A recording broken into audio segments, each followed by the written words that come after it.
इनसे हम लोगों ने बहुत सारे कार्यक्रमों में हाल के दिनों में इनको बुलाया है। और मैं आपको बताना चाहूँगा कि एक कार्यक्रम में हम लोगों ने एआई के कार्यक्रम में उनको हम लोगों ने बुलाया था। और उस कार्यक्रम में उनका जो संबोधन था, मैंने पहली बार देखा कि कोई डिग्निटरी जो है बच्चों के बीच में जाकर कम्युनिकेशन कर रहा था। मैंने देखा कि झारखंड में इस तरह के मंत्री हैं जिनको न सिर्फ एक समझ है बल्कि जैन जी किस तरह से सोचते हैं उसके बारे में भी समझ है। तो हम लोगों ने जब निर्णय किया कि आज के कार्यक्रम में अतिथि के रूप में, मुख्य अतिथि के रूप में किनको बुलाया जाए, तो हुआ कि एक अनुभवी व्यक्ति हैं और एक युवा चेहरा झारखंड को है, आप दोनों को मंच पर देख रहे हैं। मैं बताना चाहूँगा कि आज ये जो कार्यक्रम हो रहा है हेल्थ कॉन्क्लेव, ये पिछले 3 सालों से ये कार्यक्रम हम लोग कर रहे हैं। आप जानते हैं कि प्रभात खबर समय समय पर तमाम तरह के कार्यक्रम करता है। एक मीडिया हाउस के रूप में अमूमन माना जाता है कि अखबार या मीडिया हाउस का काम है खबर लिखना, खबरों के बारे में बात करना, खबरों के संसार में रहना। लेकिन खबरों के इतर एक मीडिया हाउस का बहुत बड़ा रोल है कि कैसे समाज में एक ऐसा सकारात्मक माहौल बने जहां हम पॉजिटिविटी की बात करें, सृजन की बात करें। मैं बताना चाहूँगा कि हाल में लगता है 1 महीने पहले अपने एक संबंधी के बीमारी के संदर्भ में मुझे हैदराबाद जाने का अवसर मिला और मैंने देखा कि वहाँ पे हेल्थ सेवा, मैं बताऊँ हैदराबाद आप जानते हैं आज के दिन में पहले वेलोर लोग जाते थे, बेंगलोर जाते थे, मुंबई, दिल्ली, और मैं देखा कि हाल के दिनों में हैदराबाद की तरफ झारखंड के खासकर और बिहार के जो लोग हैं उनके जाने का जो क्रम है बीमारी के सिलसिले में। एक तो आईटी का हब है, दूसरा मैंने देखा कि मेडिकल डेस्टिनेशन के रूप में हैदराबाद 3 फ्लाइट्स आज के दिन में हैदराबाद के लिए रांची से चलती है और मैंने देखा है कि तीनों फ्लाइट जो है वो भरी रहती है। और मैं जब वहाँ पे गया 10 दिन मुझे हमारे जो संबंधी थे, पेशेंट से थे, उनके साथ रहने का अवसर मिला। रोज मेरे मन में एक ही सवाल आता था कि इस तरह की व्यवस्था हमारे झारखंड में क्यों नहीं है। मैं बताऊं कि अनजाने शहर में जाना, रहना फिजिकली, मेंटली और इकोनॉमिकली इंसान को ड्रेन करता है। अभी मैंने उसके बाद मैंने देखा कि मैंने एआई से पूछा, आज के समय में हर सवाल का जो जवाब है एआई दे रहा है। मैंने एआई से पूछा कि झारखंड से हर साल कितने पैसे या कितने लोग इलाज के लिए बाहर जा रहे हैं।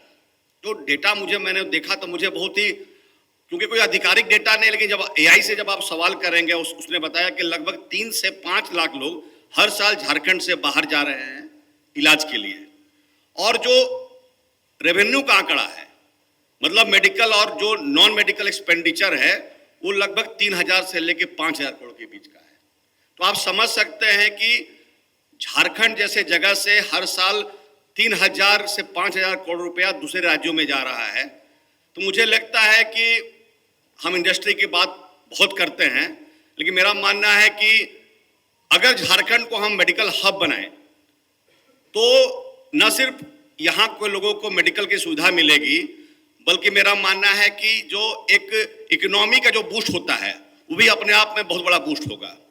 हमारे एक मित्र यहाँ पे, उनका एक हॉस्पिटल है। मैंने उनसे मैं किसी बीमारी के संदर्भ में वहाँ गया, मेरे मन में जिज्ञासा हुई। मैंने पूछा कि आपके हॉस्पिटल में कितने लोग काम करते हैं। उन्होंने कहा कि मेरे हॉस्पिटल में लगभग 700 लोग काम करते हैं। तो मेरे मन में एक जिज्ञासा हुई कि बड़े बड़े इंडस्ट्री जो आज के दिन में जो ऑपरेट करते हैं, वहाँ आप अगर देखिएगा तो डायरेक्ट एम्प्लॉयमेंट जो है 1000, 1500, 2000 लोग के आसपास। एक छोटा सा अस्पताल है जो मुझे लगता है कि 25 कट्ठे का हो गया, उससे थोड़ा बड़ा होगा। मैं अनुभव किया कि हमारे यहाँ भी जो डॉक्टर्स हैं, यहाँ पे जो काम कर रहे हैं, उनमें भी कॉम्पिटेंसी, हर जो स्पेशलाइजेशन होता है उसके अच्छे डॉक्टर यहाँ पे है। लेकिन मेरा मानना है कि ट्रस्ट फैक्टर एक बहुत बड़ा फैक्टर, जिसके कारण जो लोग समर्थ हैं वो यहाँ इलाज कराने से हिचकते हैं। अभी मंच पे मुझे लगता है ये कार्यक्रम का दूसरा सत्र है, 4:30 बजे के आसपास ये कार्यक्रम शुरू हुआ और इस पूरे कार्यक्रम में हमारे जो उद्घोषक थे, जो अयू पांडे जी, उन्होंने बहुत तमाम तरह के सवाल किए। एक तो जो सबसे बड़ा सवाल होता है जब लोगों के मन में आता है, जो नेचुरल है कि सरकारी हॉस्पिटल में जो है इलाज ठीक से नहीं होता है, प्राइवेट हॉस्पिटल के बारे में कि स्पॉन्टेनियसली लोगों के मन में आता है कि भाई वहाँ पैसे ज़्यादा ले रहे हैं, लेकिन मेरा मानना है कि ये समय है कि प्राइवेट या सरकारी के द्वंद्व से अलग हटकर हम कैसे बेहतर मेडिकल फैसिलिटीज बनाएं। उसी में किसी डॉक्टर ने कहा कि हम लोग भ्रम में रहते हैं कि अमेरिकन जो सिस्टम है वो चले, जो कॉर्पोरेट सिस्टम है, प्राइवेट सिस्टम है, या यूरोपियन सिस्टम है जहां सोशल वेलफेयर या सोशल सिक्योरिटी के बारे में बात करते हैं। तो मेरा मानना है कि हमारे यहाँ ऐसी व्यवस्था होनी चाहिए जहां सरकारी हॉस्पिटल भी फ्लरिश करे, एट द सेम टाइम जो प्राइवेट हॉस्पिटल है उसमें भी गुणवत्ता चूंकि होती है, पैसे जरूर लगते हैं, लेकिन ये भी तथ्य है कि जो लोग अफोर्ड कर सकते हैं उनके लिए वो व्यवस्था भी होती है। तो आज की ये जो कार्यक्रम है, जैसे मैंने कहा कि अखबार के बारे में अमूमन हम कहते हैं कि अखबार का जो काम है खबरों की चर्चा ज़्यादा है, लेकिन इस तरह के जब कार्यक्रम होते हैं बहुत सारे प्रश्न आते हैं, तो जो हॉल में जो लोग यहाँ पे बैठे हुए हैं, जो पॉलिसी मेकर्स हैं, उनके बीच में भी चीज़ें जाती हैं कि अखबार के माध्यम से, मीडिया के माध्यम से, डिजिटल का ज़माना है। आज एक एक जगह में लोग जा रहे हैं। आप जानते हैं कि प्रभात खबर झारखंड का नंबर 1 अखबार है, और डिजिटल में भी आज समझिए कि प्रभात खबर पूरे हिंदुस्तान में ये बताते हुए बहुत खुशी होती है कि मैडम 7वें नंबर पर है। प्रभात का जो पेंट्रेशन है वेबसाइट, ऐप, यूट्यूब या सोशल मीडिया है, आज प्रभात खबर पूरे हिंदुस्तान में 7वें नंबर पर है, जबकि हम झारखंड से निकले हुए अखबार हैं। हमारा प्रेजेंस झारखंड, बिहार और बंगाल में है। तो कहीं ना कहीं इस मिट्टी में वो ताकत है जो हमें आगे बढ़ा रही है। और मेरा मानना कि इस तरह के कार्यक्रमों में हम जब चर्चा करेंगे, विमर्श करेंगे, तो चीज़ें और आगे बढ़ेंगी। मैं पुनः प्रभात खबर परिवार की तरफ से माननीय मुख्य अतिथि, विशिष्ट अतिथि का आभार व्यक्त करना चाहूँगा, धन्यवाद देना चाहूँगा कि इस कार्यक्रम के लिए उन्होंने समय दिया। और इस सब प्रांगण में जितने भी हमारे डॉक्टर्स हैं, जो हॉस्पिटल के प्रमोटर्स हैं, मैं सभी को, स्पॉन्सर्स का, पार्टनर्स का स्वागत करना चाहूँगा कि इस तरह के कार्यक्रम में उनका सहयोग मिलता है या ब्रेनस्टॉर्म सेशन में वो आते हैं। Thank you very much.